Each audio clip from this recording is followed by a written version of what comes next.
It's rare to find, young men dressed as well as you. You flatter me, but same can be said for you. Thank you. What does good fashion or good style means to you? I would say it's something where when you enter a room and then when you leave that room, whoever met you over there will remember you.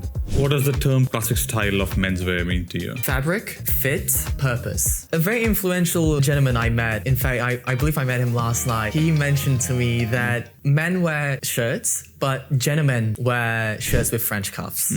I'm of the opinion that every gentleman should have at least 3 of those.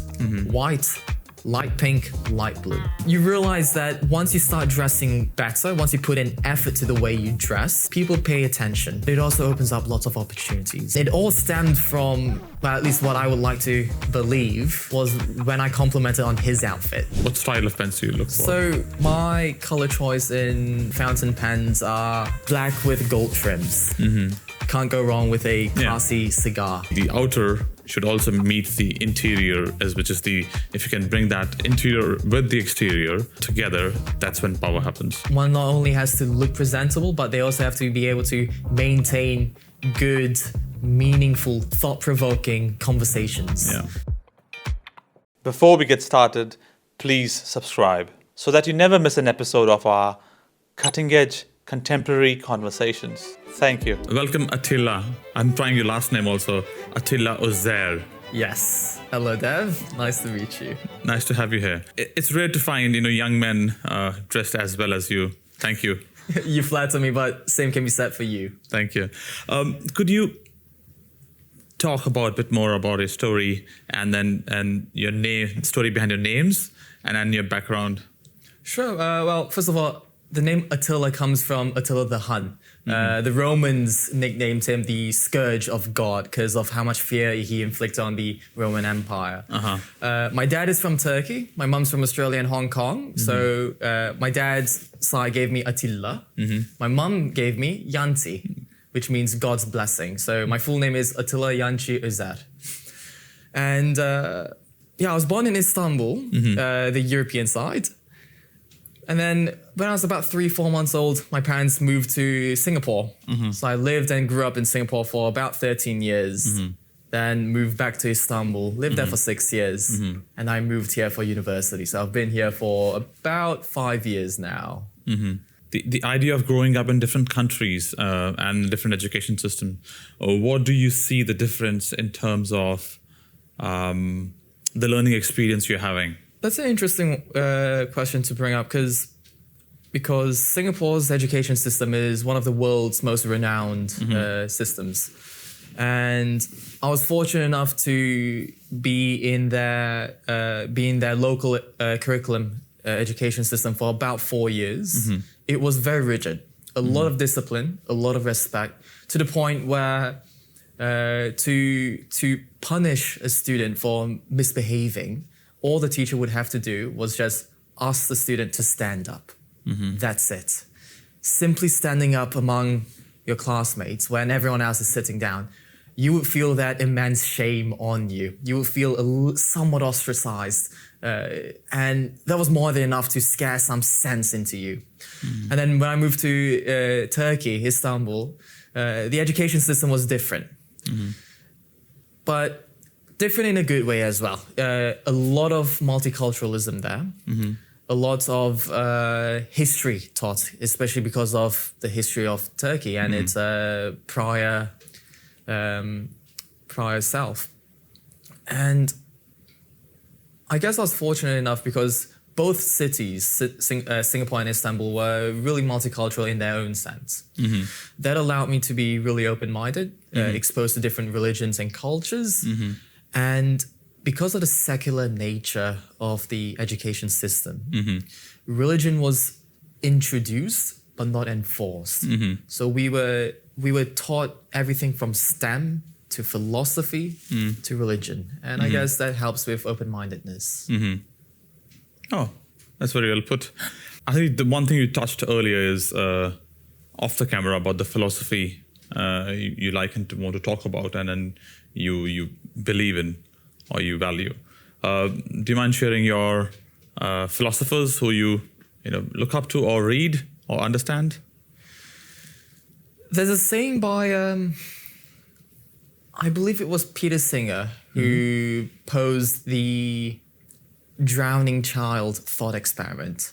And it goes something along the lines of, if you see a child drowning in a pond and there's no one else to help, it's only you. And if you were to go and help the child, knowing you would ruin your brand new shoes beyond repair, you still ought to morally help the child, because he put it really well. He said something of, if it is in our power to prevent something bad from happening without thereby compromising on anything of comparable moral value, then we ought morally to do so.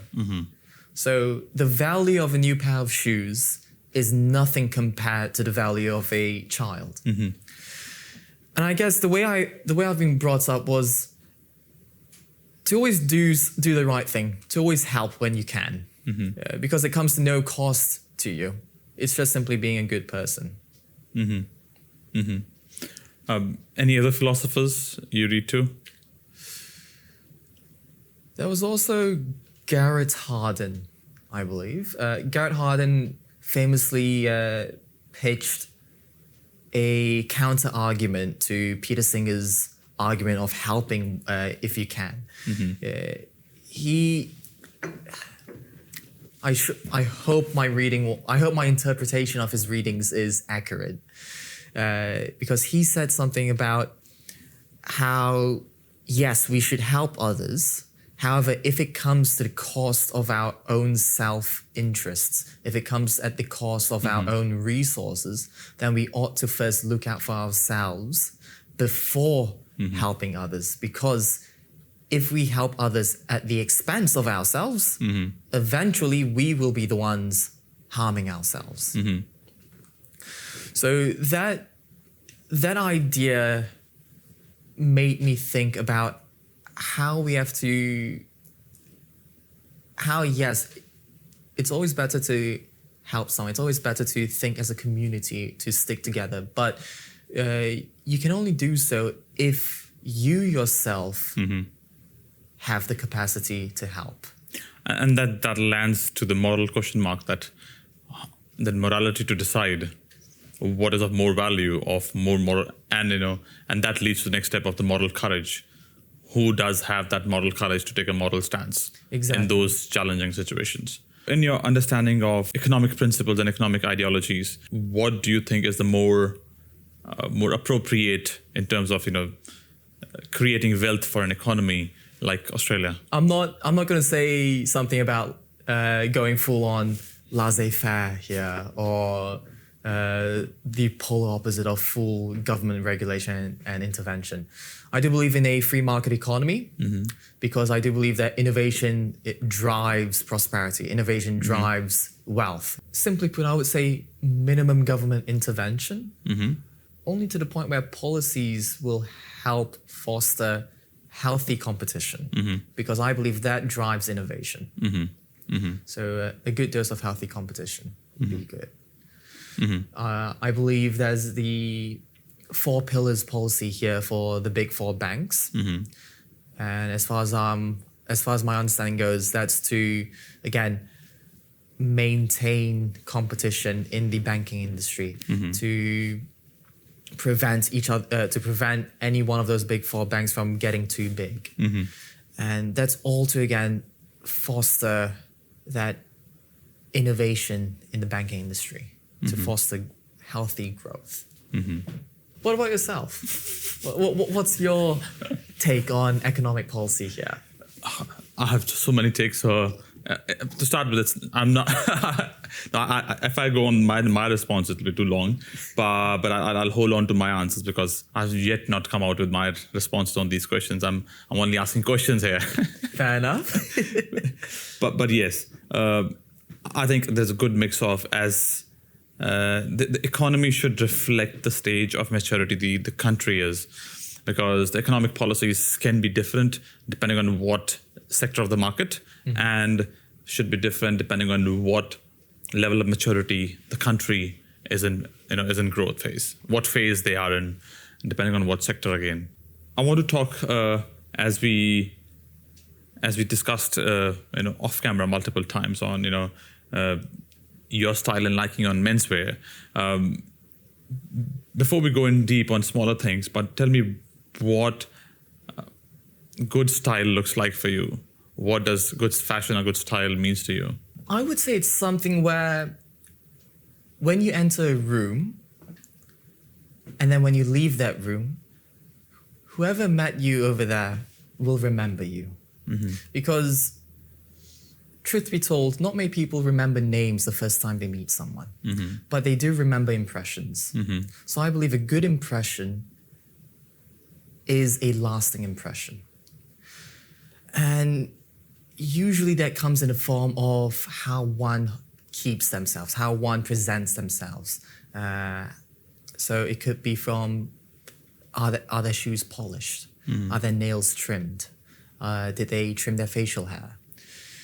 Because when you see someone clean shaven, when you see someone well put together, you're more inclined to trust them. You're more inclined to be a bit more open with them. And it's just a sense of cleanliness, I believe. So simply put, wear anything that you're comfortable in, but also wear something that you would like to see someone dress to present themselves to you in. And what does the term classic fashion means to you? Or classic style of menswear mean to you? Definitely no printed shirts. So nothing with I don't know if I can say the names, the brand names here, but nothing that's a printed t-shirt. You don't want to be a walking billboard. But to keep it short, fabric, fit, and let's say purpose as well. So fabric, fit, and purpose, okay? Yeah, so let's say summertime, you're not going to wear something that's really thick. You want something breathable. You want the fit to be right. You don't want it to be too baggy, as unfortunately nowadays we typically see here. You want it to fit you well, not too tight, not too big. And then purpose, meaning are you wearing it for a certain purpose? You don't wear a linen suit to the beach, but you could wear maybe a linen shirt to the beach. So does it serve your needs accurately? And are there any fashion icons you think who would dress well or who have dressed well in the past? There was this lady, Audrey Hepburn, I believe. She did dress really well. That's a really interesting thing for me to think about fashion icons, because I never necessarily idolized one person for the style. I guess you could also say the James Bond actors. So who was it that wore the beautiful Glanchak suit? Sean Connery. Sean Connery, yes, Sean Connery. So him with his three-piece suits, those were good. But then again, I don't try to idolize one person, because I like to expand my horizon, my thoughts, my views. Okay. So in terms of the fit, so what do you mean by fit? Because fit could be anything. Fit could be skinny fit, fit could be regular fit. So because nowadays people are wearing, very tightly fitted trousers or, or tightly fitted jackets, just, and the people who are doing gym, and you can see the muscles coming out of the jackets. So very tightly fitted jackets as well. So what do you mean by fit? My take on fit is obviously you have to be comfortable in whatever you wear. However, you don't want it to be so loose. My take on fit personally would be a slimmer fit.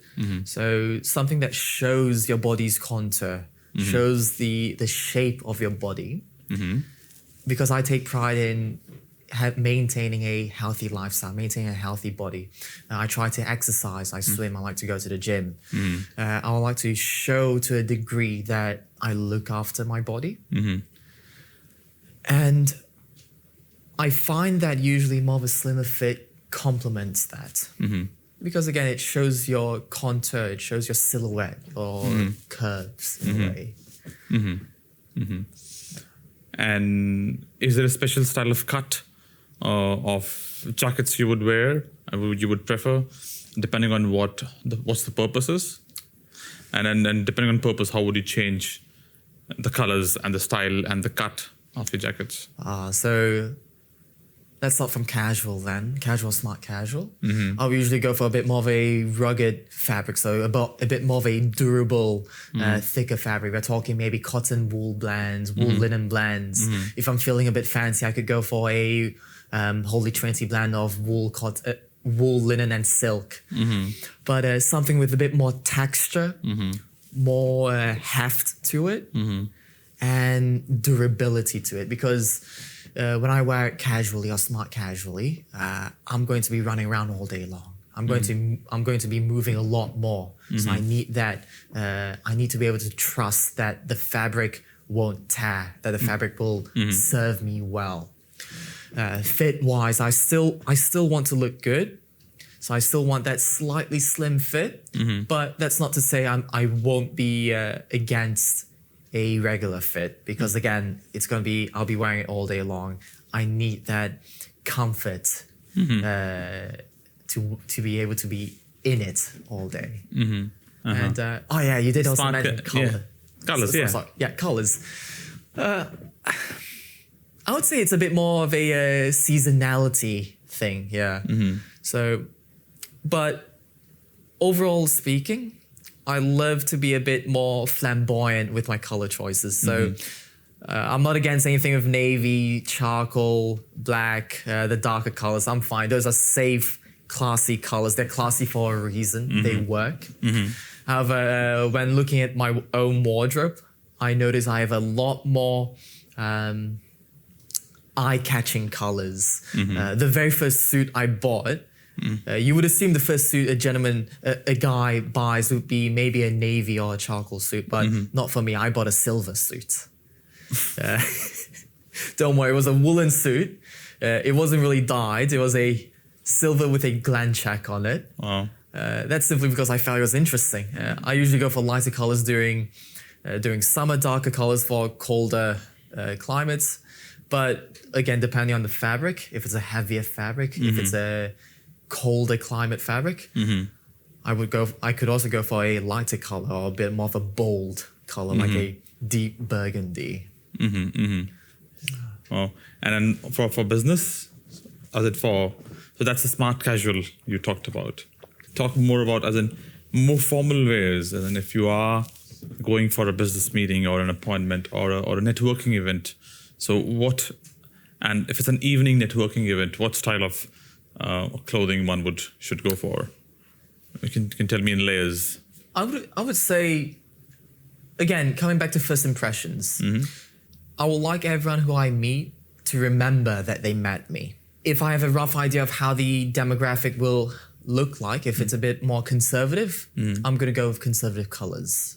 So a classy navy or maybe a indigo color, it will serve you well. But if I want to add a bit of, let's say, spice to it, I could add a colorful tie. So maybe a navy suit and then maybe a dark green tie or a burgundy tie.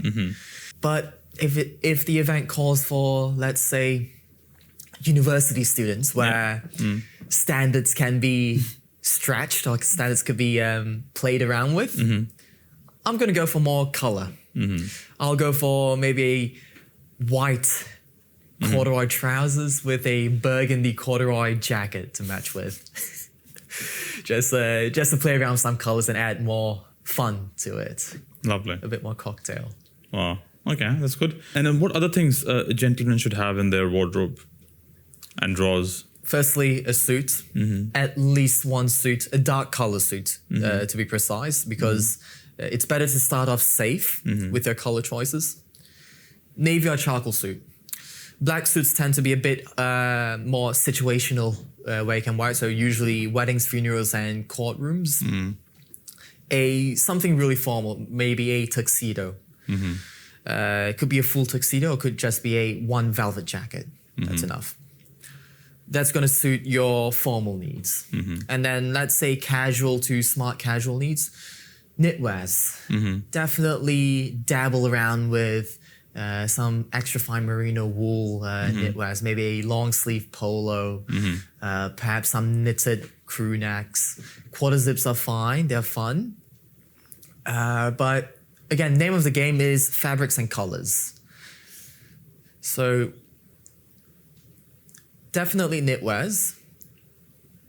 I did also realize that a lot of combinations can be heavily affected by your pants, your trousers. So I started getting interested in different types of trousers, playing around with fabrics, playing around with cuts, colors as well. And then shoes. The guy needs to have proper shoes. Yes, a pair of sneakers are fun to wear, definitely comfortable. But are they really stylish to go with trousers? Not necessarily. You can wear them under trousers, but should you? I would say not. You could start off with maybe suede loafers. They're casual enough, but you can also dress them up a bit. Loafers, you definitely need your Capto Oxfords, black preferably, something formal. And then Chelsea's. You need some Chelsea shoes, Chelsea boots. They can go with anything casual to formal. Although here in Perth, I do notice that Chelsea's go with everything. For better or for worse, they go with everything. Yes. I've seen them go underneath. I've seen them go with tuxedos, with full linen suits. But to each to their own. What's your view on when you're wearing a jacket, on the sports jackets? So when and how and what's the style of the sports jacket one should try with, or how many should they have at least? How many is a bare minimum? Asking about quantity is a fun question for me because I have one too many sports jackets. I think I've got in the realm of around 10 to 15. Wow, okay. A bit too many for at least somebody my age. But I'm fortunate and I'm privileged to have the opportunity to have that many. Light colors. I would start off with lighter color jackets. So maybe a double window pane, light blue to maybe even a light pink. That would be fun. Simply because I realized that here, at least for a gentleman here, they have darker color pants. Whether it's jeans, chinos, or trousers. It's usually a darker color. And my take on breaking apart an outfit, so different mismatching jacket and trousers, is you play with tones. If your trousers are darker in tone, ideally go for a lighter tone jacket. If your trousers are lighter in tone, go for a darker tone jacket. Because that contrast in tone is what attracts the eye, is what draws people's attention. And then play around with fabric as well. Go for a hotter climate fabric, so something that's a linen blend. If possible, go for maybe even full linen. And then go for something that is a colder climate fabric, so maybe worsted wool, flannel, tweed, and again, colors. Wow. What about yourself? What's your take on sports jackets and blazers? I think they're not enough. I think I don't go out casually that often. I mostly go out formally.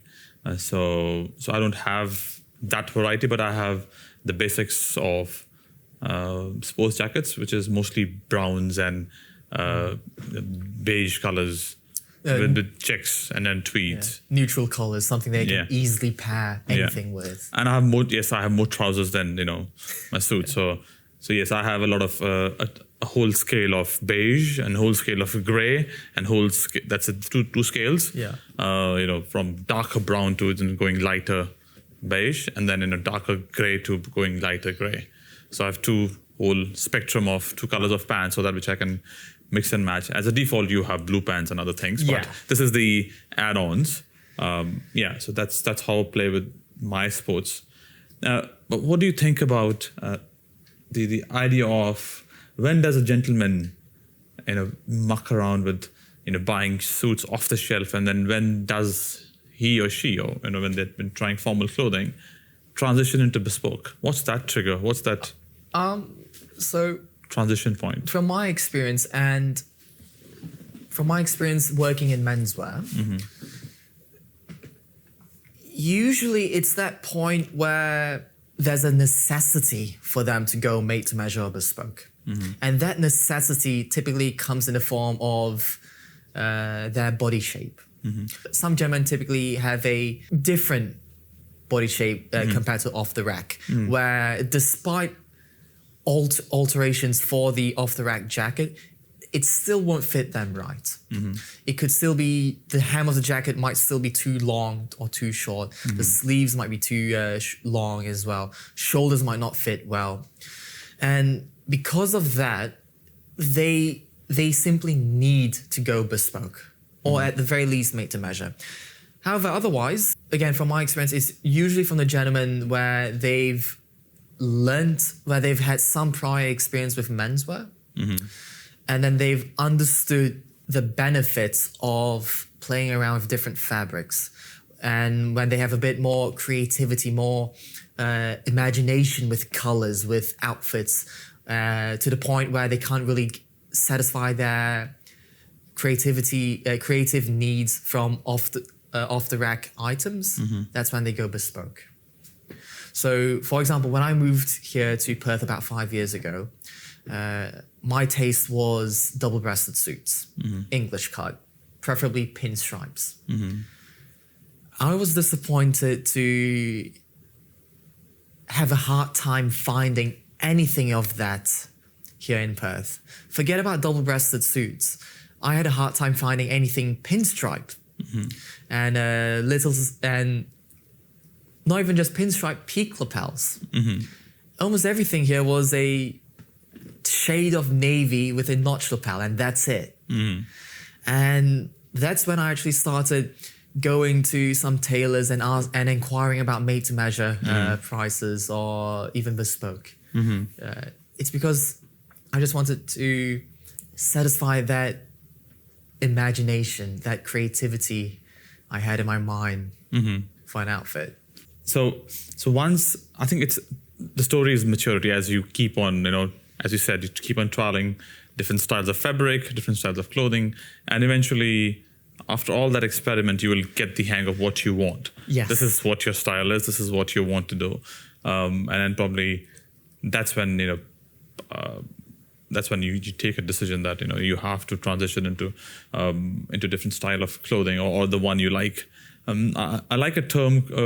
I call this a singularity in all what you wear, as in there has to be whichever format you are in, or you are standing or walking or being in the room or whatever room you are in. And if people have met you multiple times, and your wardrobe should have a singularity in terms of they all are connected, but they are distinct pairs of clothing, but they all are connected through a sense of style or a sense of fashion, which you only know, which you have a taste as an individual. Nobody else can tell you this should be your style, but there could be singularity across everything what you're wearing, whether it's shoes, ties, and suits. So what you feel about the idea of playing with ties and then tie colors and tie patterns, and what are your preferences? So I do like my ties. I find it to be a way to further express yourself, regardless of how formal or casual you're dressed. I feel ties can be fun to play with. Now, it's best to start off safe, so monotone colors, just one simple color, no pattern. Those are the most versatile ties. Because once again, too much into patterns, that versatility might drop. And generally speaking, I feel you have to again play with fabrics here. You can go with linen ties, silk ties, and woolen ties.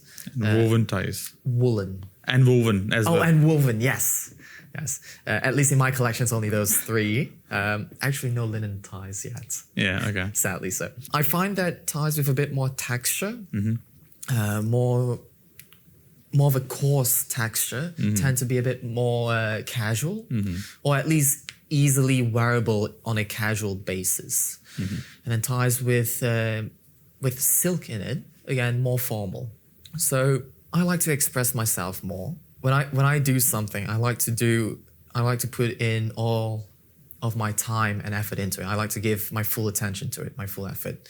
So if I'm dressing up, be it smart casual with a blazer or be it formal with a double-breasted suit, despite the demographic here usually preferring to not go for a tie, I like to go for a tie myself. Because it's that little thing that completes the outfit, at least in my opinion. It completes the outfit. And I also feel you can tell it's the way someone ties a tie can be telling of their attention to detail. What I mean by that is, do they have a dimple on their tie? Has it been tied tightly? Is it loose? How's the length of the tie? Is it up to their stomach? Or is it down all the way to the buckle or beyond the buckle, belt buckle? And it's just a little detail that I like to pay attention to because I pay attention to small details. And then that should include, talking about the pocket squares and then going out with sports jackets also with the pocket squares. Of course. So how do you see the role of pocket squares when you are dressing smart casual? Now, I will admit, ties, despite how casual a tie might look, they still bring about some formality with them. Yeah. So if one were to, again, my opinion, if one were to opt to omit a tie, at least go for a pocket square. Because that adds more color, that adds a bit more fun, a fun aspect to your outfit, and you can express yourself with it. If you're a bit more flamboyant, you could go for a colorful pocket square. If you want to be a bit more conservative, you could go for a, plain pocket square. And again, there's a whole realm of fabrics: linen, cotton, silk, wool. That just adds more variety, and there's also different types of pocket squares, patterned ones. What sort of patterns? Or you could go for monotone pocket squares. I like to be a bit more flamboyant. I like to express myself, and I like the small details. And coming from an economist's mindset, I like to have the most utility. I like to maximize the use of everything I have. So like the pocket squares I have, I typically go for a double-sided one. Because again, it's that added versatility factor to it. But otherwise, I'm more of the idea that regardless of what jacket or what outfit you're wearing, the moment you put on a jacket, you ought to have a pocket square. That's my take on it. What do you think about the style of formal shirts you're wearing, and shirts and choices of collars, choices of cuffs as well? It's nice I bring up cuffs. A very influential gentleman I met, in fact, I believe I met him last night. He mentioned to me that men wear shirts, but gentlemen wear shirts with French cuffs. And that statement from him resonates a lot with me because it's that added detail of the cufflink. It takes more effort to wear one. And again, the cufflinks can be a further channel, a further channel for you to express yourself. You also have to play with fabrics here. More so, at least in my opinion, more so weaves of the shirt. So a herringbone weave, a twill, a poplin weave. Because that's how you can, again, express yourself. And it also shows to a degree your knowledge of types of shirts. And then there's also the added factor of collars. So I'm assuming what you're wearing today is a point collar with a double 4-in-hand knot. Yeah. So it fits, the knot fits your collar beautifully. I typically go for a wider collar, something a bit more on the lines of spread to cutaway. Because I like that, I find them a bit more unique, not to downplay any other color options. I just like the style of it. And you like the knots which are wider. So you want wider knots, that's why you like that color, or other ways? I'm actually fine with any sort of tie knots. Okay. I like I usually wear a half Windsor or full Windsor if it calls for a formal event. And I usually go for a double 4-in-hand if I'm trying to wear it a bit more casually. So maybe with a sports blazer, I'll wear a 4-in-hand, but something more formal, Windsor. Okay. And then patterns, you can't go wrong with a patterned shirt. I like to go for, I like my pinstripes, striped shirts. So anything that's like a chalk stripe to a Bengal stripe. Ideally also with a contrasting collar and cuff, white. Yeah. Because that adds that banker, that lawyer feel to it. And I feel it's that uniqueness about it. And in terms of formal shirts, what are the options beyond white, plain white? That question makes me think about my own wardrobe, where I have one too many shirts to the point where I can wear more than one different shirt every day for the month. I feel if a gentleman takes pride in taking care of their body, in exercising, and if they wish to show that they put in an effort for taking care of themselves physically, they should go for a striped shirt. Because in my experience working in menswear, we notice that striped shirts allow for the body's contour, the shape of the body, to be shown more. It amplifies the shape of the body, so to say. It makes the gentleman look slimmer, and it makes the gentleman also sometimes look a bit taller. Definitely go for a striped shirt. You can also easily dress them up, put on a tie, maybe a contrast collar, or you could also dress them down, make it a bit more of a fun, smart casual shirt. Go for navy first, because navy is very versatile. Navy shirt? Navy striped. Okay, navy shirt. stripes, yeah. But if you're talking about full colored shirt, so a monotone colored shirt, I'm of the opinion that every gentleman should have at least 3 of those. White, light pink, light blue. Typically, again, from my experience here, the local demographic is a bit more hesitant for light pink shirts. The opposite. I embrace a pink color shirt. I find it to be really opening, really bold in a way, and it shows that you're comfortable with colors. Light blue is a very safe option as well. You can easily dress it up, easily dress it down, but to keep it short, white, light pink, light blue. Every gentleman should have those 3. Fair enough. I don't have the pink one, so let me put that on the table. I have a light pink linen shirt. Very light pink linen. But yes, coming to the watches. So how do you start with, so if you want to have a collection, so where do you start and how do you build your collection? Watches, I'm no expert in watches. I'm just an enthusiast for watches. Watches, you start with a quartz watch first. So maybe Seiko, Citizen, Casio, those are some really good, reliable, safe options.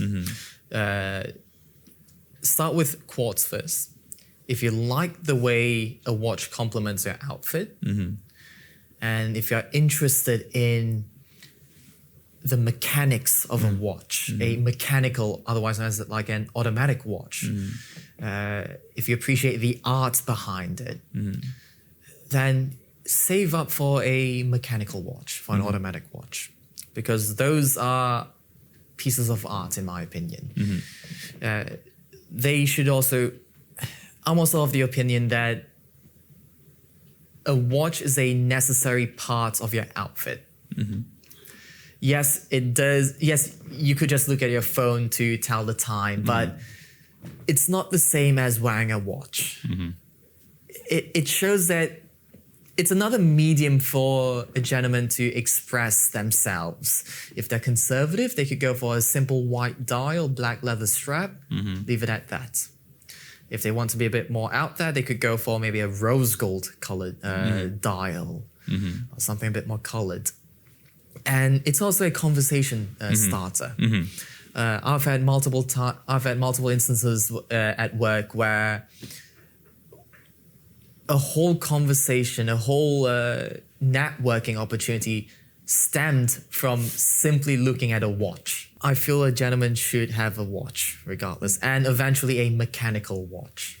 How many? Bare minimum. When you're starting up, what do you think of? You want leather straps, metallic straps? If you have leather, which colors? And a round dial, a square dial? I feel every gentleman should have a watch that they can wear in a dressed up manner. So something with a suit. They should also have a daily beater, a daily workhorse. So something that they don't mind getting scratched or damaging every once in a while. And then something a bit more fun or interesting. So maybe a chronograph. A chronograph is a watch that keeps track of time, where it's a stopwatch as well. I personally have a leather strap for each and a metal strap for each. And then in terms of leather straps, I always go for brown and black because then I can match it with my shoes and belts. And I can easily dress them up or down. So today I'm wearing a darker brown leather strap to match my brown suits and brown shoes. Otherwise, last night I was wearing this with the same watch, but with a lighter brown leather strap to match my shoes. And Utilitarian, you have multiple straps for the same watch. yes, again, it's that versatility factor. I like to have something that I can reuse time and time over again and get the most use out of. Because it stems from my economist mindset again, where, as I said, I just like to maximize utility. Yeah. Wow. And then coming to shoes now. Ooh. On the shoes side of it, as in, what styles would you prefer typically? What styles of shoes? I think because I'm in Perth right now, I have to say Chelsea's just to blend in here. So you can't go wrong with a pair of Chelsea's, dark brown, chocolate brown, pretty much. You have to go for a black Capto Oxford, that's for formal occasions, and then maybe a black patent leather, so those shiny black shoes for a evening event to wear underneath a tuxedo. Derbies are really safe. You can easily dress them up, dress them down. Again, that versatility factor. So a pair of chocolate brown derbies. And if you want something a bit more laid back, a bit more comfortable, and let's say taste, you could go for loafers. There are different types of loafers, penny loafers, Belgian loafers, and tassel loafers as well. And then play with different types of leathers. Yeah. So calfskin leather, deerskin, suede. Suede adds a bit more casualness to the look. Plus, they can also play with the colors. Different tones of brown, because brown is very versatile. Black is safe. Black is formal. What do you think about rings? Men wearing rings. The gentleman that I met last night who mentioned about French cuffs, he was also wearing this really nice interesting ring. It was, I believe it was on his right hand, on his ring finger. It resembles somewhat like a signet ring. And I feel signet rings are a bit of a lost art. It's a way to further enhance your look, to complement your outfit. Because again, it's all those small little details. If you're wearing gold accented cufflinks, watches, belts, you might as well go for a gold ring to match it. If you're wearing silver glasses, go for a silver ring. And an added touch, in my opinion, would be a signet ring that not only is symbolically relevant or meaningful to you in one way, but that also serves a second purpose of, if you want, creating a wax seal. Because I feel that's a very neat little touch.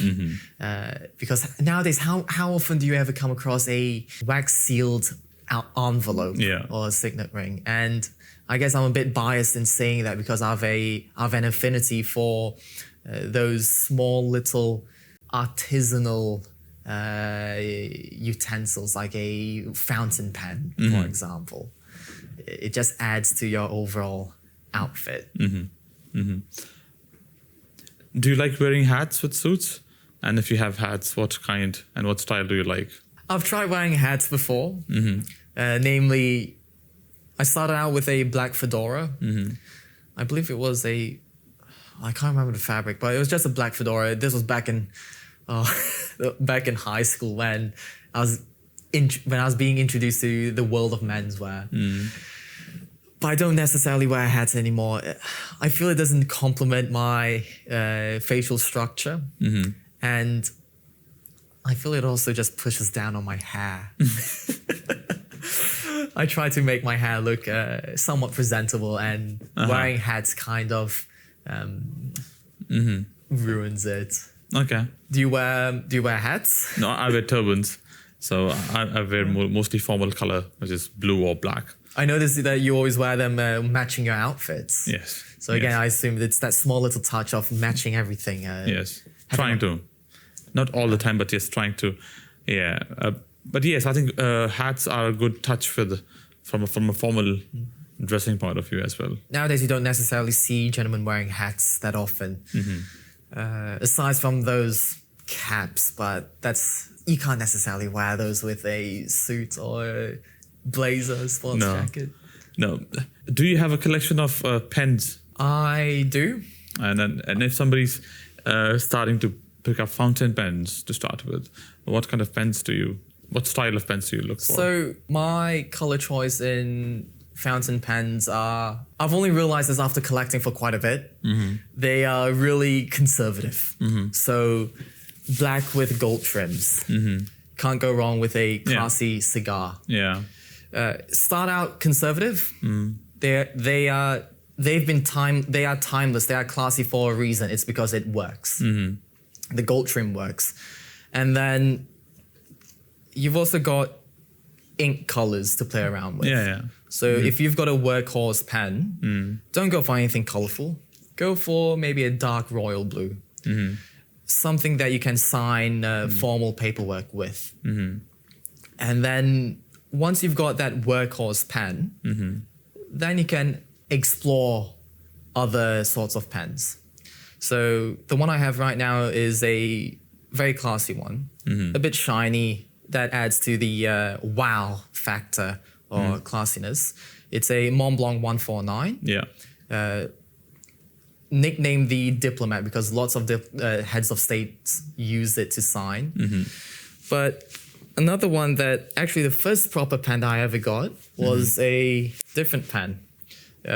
You can tell that it's a bit more matte. Yeah. Because it's made out of basaltic lava. They took the lava down, grounded it into a powder, and then mixed it into a mold. You can play around with different materials, different golds, different accents, and then different inks. So I'm I would like to say I'm a man of detail who pays attention to small details. So today, for example, I'm wearing brown as a color theme, excluding the tie to add a bit more color to it. Yeah. So I stuck with pens which are darker in color and ideally with a shade of brown to it. And in fact, the ink I have in this is also brown to match the whole outfit. So I go down to the very, very fine detail. Lovely. To colored inks. Lovely. Wow. What else do you think should complete the whole definition of a gentleman, as in terms of the clothing, the exterior? So far, we've been talking about everything we could see and feel, but we haven't talked about something we can smell. I've also an affinity for fragrances because I feel that's an added layer of a way for one to express themselves. I've personally got a collection for seasons and occasions. So summertime fragrances, winter fragrances, date night fragrances, formal event fragrances, office fragrances. It's just an added layer to go beyond what effort you've already put into wearing. So it also tells of one's, at least in my opinion, it tells of one's character because it's, again, that small little detail. And it shows whether or not they take pride in maybe grooming themselves, in looking after themselves. So in summer, for example, I'll go for a lighter color suit, maybe a linen suit, linen tie, cotton tie, cotton or linen shirt, and then a citrus fragrance or blue fragrance, something clean, something refreshing, maybe a bit acidic, tropical vibe fragrance to just complement the whole outfit. And I guess that's also where when someone meets you for the first time, they'll also remember that if they can smell it off of you. They remember, they might not remember the gentleman's name they've met, but they might remember, the gentleman that smelled like chocolate or the gentleman who smelled like lemons. It's a fun thing to play around with. Wow. And how have you educated yourself on all these things? How have you learned these things? Through experiment or through people in your life telling you and training you up on these? The places I grew up in, Singapore and Istanbul, I was exposed to a lot of, I was exposed to the corporate world. So Singapore it's a business hub, regional business hub. I always saw a gentleman in suits, well-dressed gentleman, well put together. And then also my father, he comes from Turkey, and a lot of gentlemen there try to dress appropriately, dress presentably, dress presentable. And I used to always wear shirts. Even the schools that I went to, our school uniform was a shirt. And I remember this one time, I was nominated to be a prefect in my primary school in Singapore. And back then, prefects were given a tie to wear. They had to learn how to tie it, and that was their status, a prefect. The year I was nominated to be a prefect was, unfortunately, coincidentally, the year they got rid of the ties and introduced just small little badges. I was devastated by that. Wow. To think about a 9-10-year-old kid being disappointed they can't wear a tie to school. But then when I moved to Turkey, the uniform of teachers there was always a shirt and a tie. It was like that everywhere regardless of which school you went to. And then I was introduced to Model United Nations, where we acted in mock United Nations trials and conferences. We had to dress well, we had to dress appropriately. It stemmed from that. That's when I started dressing a bit more formal, let's say. And I moved here. Was fortunate enough to have work experience in menswear. And then when you work in menswear from like 9 to 5, all you see all day long is different types of suits, different types of outfits. Your mind starts racing. Oh, I can think of this outfit with that suit. Oh, I can think of wearing that. What sort of outfits can I come out with that shirt? You could look at a pair of socks and then you could create a whole outfit from that pair of socks. It's happened before with pink socks. And then it just snowballs from there. You realize that once you start dressing better, once you put in effort to the way you dress, people pay attention. And then with that attention, yes, you have to take better care of yourself, the way you speak, your figure of speech, your ideologies, your network. But it also opens up lots of opportunities. The gentleman that I spoke with last night talking about French cuffs and rings, he provided me with a fabulous opportunity to have a further chat with him to learn more about his business, his network, and have a new experience. And it all stemmed from, well, at least what I would like to believe, was when I complimented on his outfit. So dressing well opens up opportunities. And I think it opens the opportunities, but as you present yourself, as soon as you start opening your mouth and start speaking, and if the content is not of quality, it'll all fizzle down. So I think the outer should also meet the interior, which is if you can bring that interior with the exterior together, that's when power happens. That's very well said, yes. One not only has to look presentable, but they also have to be able to maintain good, meaningful, thought-provoking conversations. They have to be well-read. They have to have an area of interest where they can expand upon and talk about, a passion to speak of. Lovely. Sadly, nowadays, I can't read that often for I find little time to do so, but reading is very important. Read. Thank you. Thank you for sharing your views, and I think we should do another round. But thanks for your stories and then your reasons and your style guides on different things, and thanks for that. Thank you. It's my pleasure. It's very lovely to have a chat with you, and keep in mind everything I've spoken, it's just from my experience. I'm just a young kid. I've still got a long journey ahead of me to learn more. Lovely. But this is what I've learned so far. Thank you. Thank you for sharing. Thank you, Dad.